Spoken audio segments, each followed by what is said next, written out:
Good morning to all of you.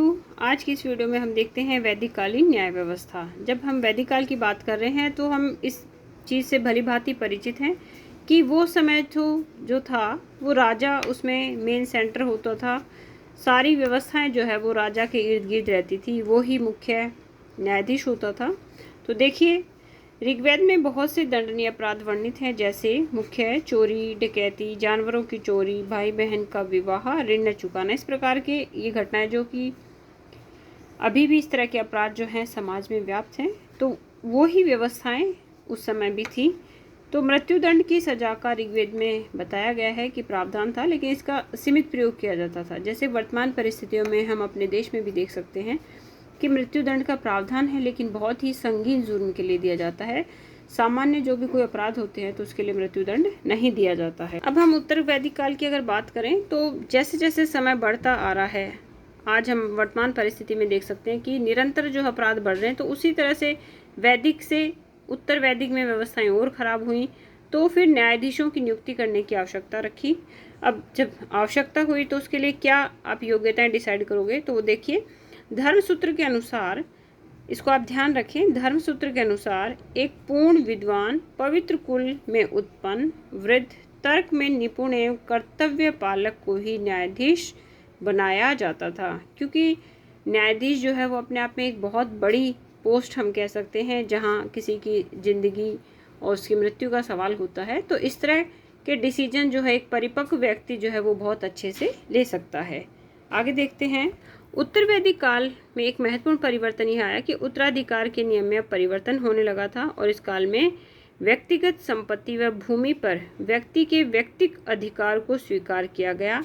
पिता पुत्रों में संपत्ति का विभाजन करते थे, परंतु स्त्रियों व शूद्रों को व्यक्तिगत संपत्ति का अधिकारी नहीं माना जाता था। देखिए, ये व्यवस्था जो है उत्तर वैदिक में भी थी कि महिलाओं को जो है वो संपत्ति का अधिकारी नहीं माना जाता था। उसका कारण है कि सारी संपत्ति जो है वो हमारी ही होती है, इसलिए हमें उदास होने की आवश्यकता नहीं है इसमें।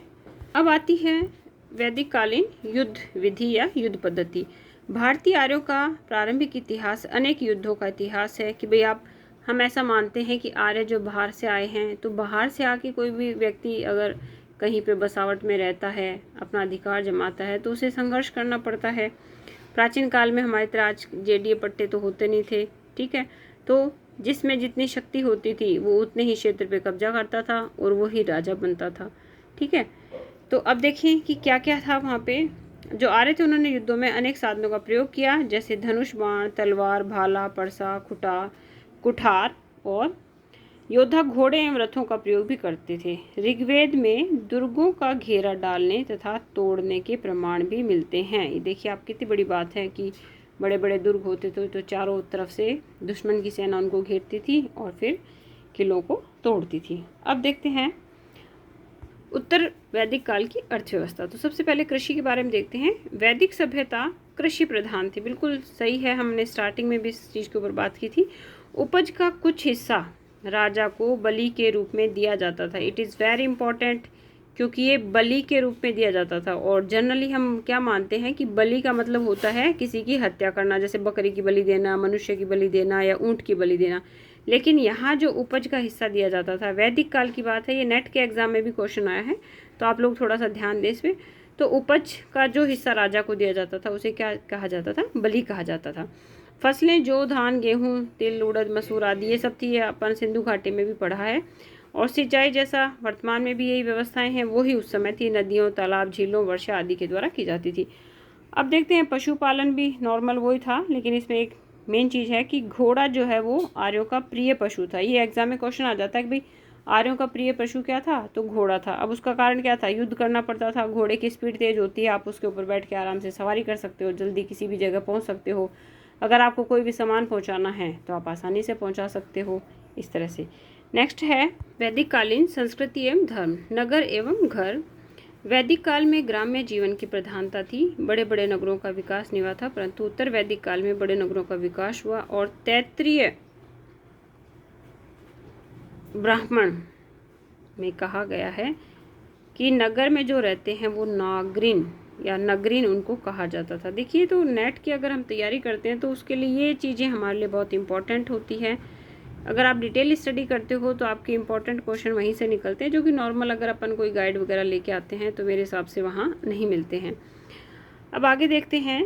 राज्यों की राजधानियों में बड़े बड़े विशाल भवन होते थे। अथर्ववेद में पलीना सदन का उल्लेख मिलता है, जो कि स्त्रियों के लिए अंतःपुर प्रतीत होता है। अब देखिए, पलीना अगर हमारे सामने शब्द आ जाए तो हम काफ़ी कंफ्यूज हो जाएंगे। तो वो व्यक्तियों का स्त्रियों के लिए अंतःपुर था, मतलब अंदर रहने के लिए उनकी व्यवस्थाएं थी। अब देखते हैं शिक्षा। तो वैदिक युग में शिक्षा का बहुत महत्व था। ऋग्वेद में उपनयन संस्कार का उल्लेख नहीं मिलता है। विद्या अध्ययन हेतु गुरु के पास जाना उपनयन कहलाता है। और उत्तर वैदिक काल में जो है उपनयन संस्कार होने लगा। तो देखिए, काफ़ी चीज़ें जो है उत्तर वैदिक काल में चेंज होने लगी। जो हमें ऋग्वेद में नहीं मिल रहा है वो चीज़ें उत्तर वैद में मिल रही हैं। तो उपनयन होता है गुरु के पास, गुरु के समीप जाके शिक्षा प्राप्त करना, जो कि ऋग्वेद में नहीं मिल रहा है। अब अगर हम ऋग्वेद की टाइम पीरियड की बात करें तो आपको सबको पता है कि 1500 ईसा पूर्व से 1000 ईसा पूर्व तक हमारा ऋग्वेदिक काल था, और उसके बाद में 1000 से 600 ईसा पूर्व जो है वो उत्तर वैदिक काल था। और उसमें 1000 ईसा की सबसे इम्पॉर्टेंट जो चीज़ थी वो थी कि मनुष्य ने लोहे की खोज की। तो आज की वीडियो में दोस्तों इतना ही, बाकी कल पढ़ेंगे। मेरी वीडियो देखने के लिए आप सभी का तहे दिल से शुक्रिया।